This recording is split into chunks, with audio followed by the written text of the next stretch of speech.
What's up guys, my name is Idan and welcome to How Much YouTube channel.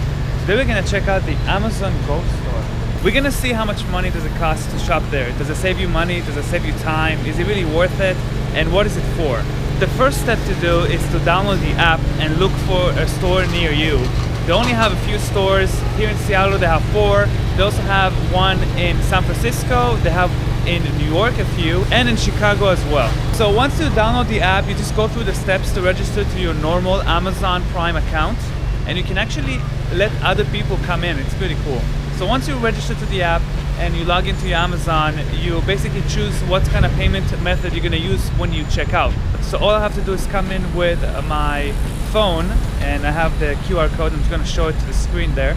And we're going to show you the whole process, how I go in, check out, and buy stuff. Could it be something that replaces your grocery store? We'll see how complicated it is to set up one, like how much equipment you need to have just to have it working. The cool part is that if you bring a friend with you, you can actually let them in and they can shop for you or with you, and whatever they take with them also going to be charged on your app. So I'm about to get in right now.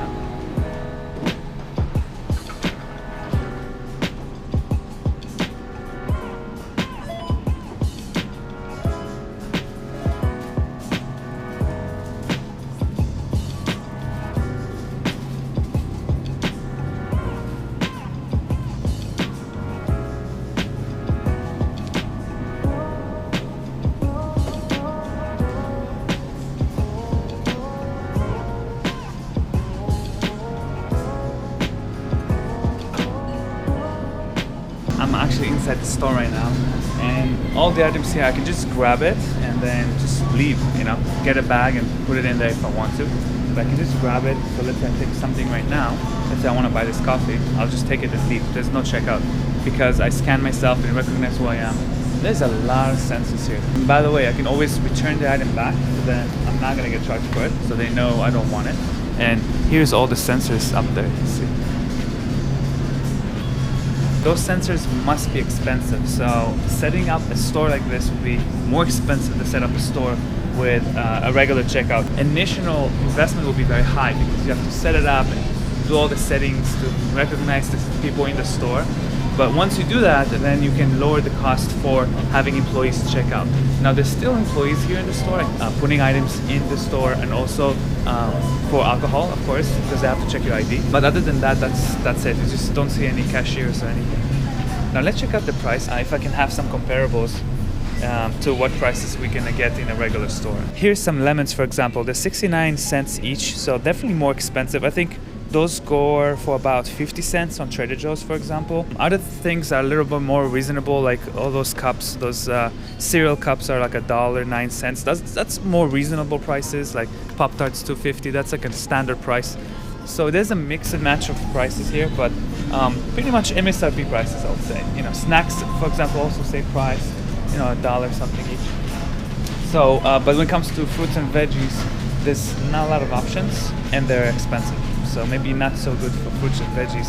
Maybe that's harder for the machine to recognize it or something, because I'm actually kind of hungry right now. I want some breakfast. So I'm gonna look for some breakfast options for me. Something I can go and just kind of eat right away.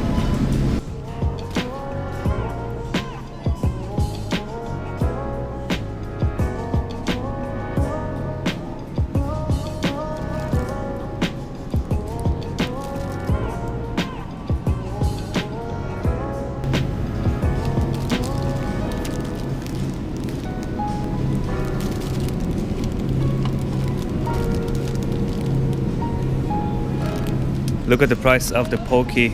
That's a bit pricey for Poke. They usually go actually for $1.50 or so. They have Amazon Go chocolate. Let's give it a try. $3.50, that's a bit pricey, but it is local, probably from Seattle. So yeah, it's made in Seattle. I'm gonna try this Amazon chocolate, man. That's kind of cool. Oh, small paper bags are free of charge. That's nice. I can pick one up and put all the things in my bag. Here's all these 3 items that I am getting today. So the salad, the Amazon Go salt chocolate, and the Starbucks coffee. I think all of those are made in Seattle. Those are all local Seattle items, which is pretty cool. Now I'm just gonna step out and let's see if that's just gonna charge our app automatically. So I'm doing this live with you guys, and this is where I go. That's the green. So I'll just walk out, and then think that's it.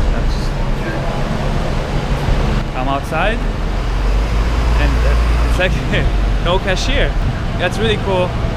I really hope this is the future of how we're gonna shop. It's nice to kind of like, you can focus on the shopping, you take your time, there's no line, you can grab and go. Especially for like, if you need a sandwich or something, it's really nice because you can just go in, get your sandwich, get your drink, and go. I think that's why they have so many sandwiches there, because it's so convenient to just grab some sandwiches and just go right away. So I would say that 35% or 40% of the store items are pre-made sandwiches and drinks.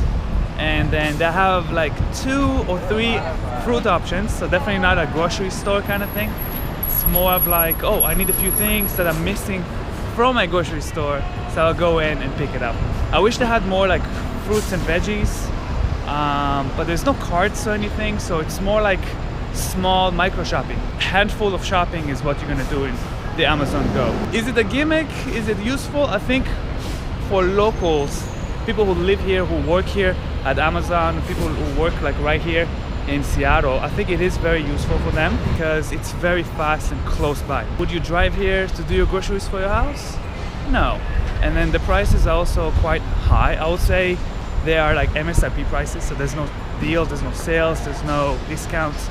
It's just full price for whatever you pay from your regular store, even though I would say that Walmart and Target will be cheaper because they normally give discounts for most items. And then the fruits also more pricey, like 69 cents for a single lemon. I would say that's about 30% more expensive, or even higher than that. You go to like a produce grocery store where you can buy it by pound, it'll be cheaper. So definitely not a good place to get the oranges and lemons, stuff like that, but a good place to get like quick food to go.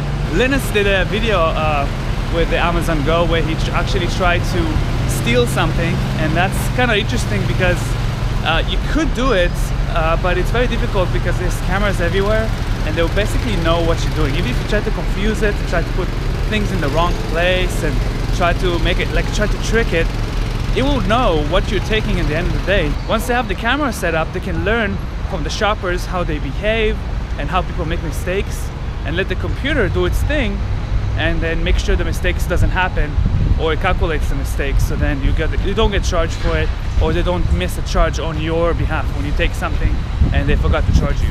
Now it's time for a taste test. Let's see how our no cashier, take it and go egg sandwich tastes like. It seems like very popular.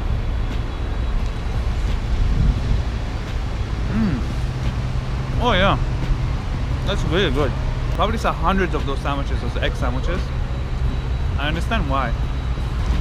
So it's very simple, has a little spice to it, has some seasoning. You can kind of see them seasoning inside the egg, and it has egg spread and pieces of egg in it, and lettuce. Very simple, but very good. So here is my receipt, and we spent 9 minutes and 17 seconds buying 3 items. We have the Amazon Go dark chocolate, $3.49. It is very pricey, but chocolate in Seattle is generally pretty pricey for some reason, especially because it's local. We have the everything spice egg salad sandwich. Highly recommended. I think it's the best item here in the store. It's also $5, very reasonable, will fill you up. I also have the Starbucks double shot espresso, which is really awesome because I need some coffee right now, and it's only $1.51. Look at that. Bigger drinks will be about $2-3, but $1.50 for, like, you know, some coffee, it's pretty cheap.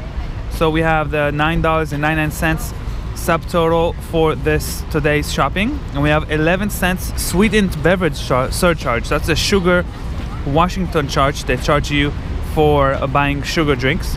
You have 11 cents fee for that. Sales tax is 50 cents. The total is $10.60 charged through my Amazon card. Let's give a coffee a try.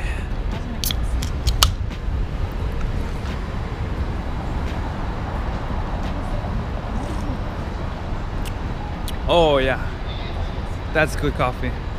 It's double espresso, but it's not like bitter or anything. Here's Amazon headquarters. There are thousands of people work there, and the store is right below it. So I'm guessing a lot of people who work at Amazon shop there as well, which is kind of cool.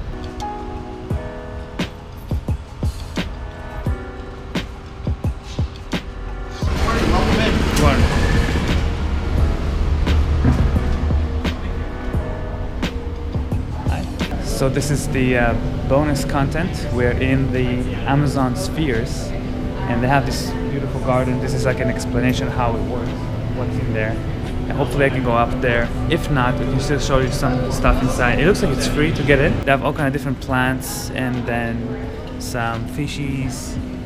Really pretty. So for the public, the sphere is kind of have a small area you can walk through, but upstairs is the actual workspace for the people who work there. That's it for today's video. Don't forget to like and subscribe for more videos like this, and I'll see you guys next time. Peace.